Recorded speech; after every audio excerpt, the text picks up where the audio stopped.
Osibuzile uthi mina ngiphuphe umuntu engithandana naye egqoke impahla yami, ngabe lokho kubika ukuthini?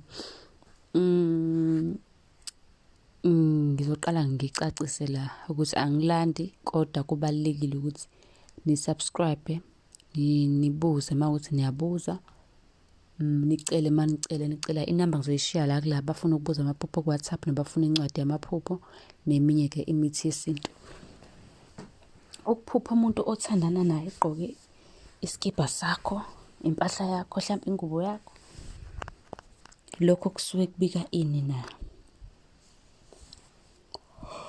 Iphupho elikanjalo-ke lisuke libika ukuthi loyo muntu kungenzeka ukuthi awumthembi wena, kodwa lowo muntu loyo usuke enothando leqiniso, usuke ethembekile kuwena, ekuthanda ngothando leqiniso.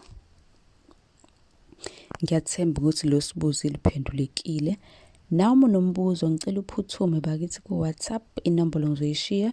Ikhona incwadi yamaphupho, ikhona imithi yesintu ehlukahlukene.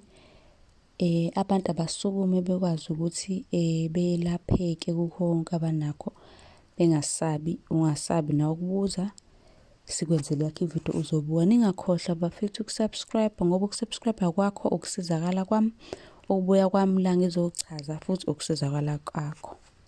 Nisale kahle.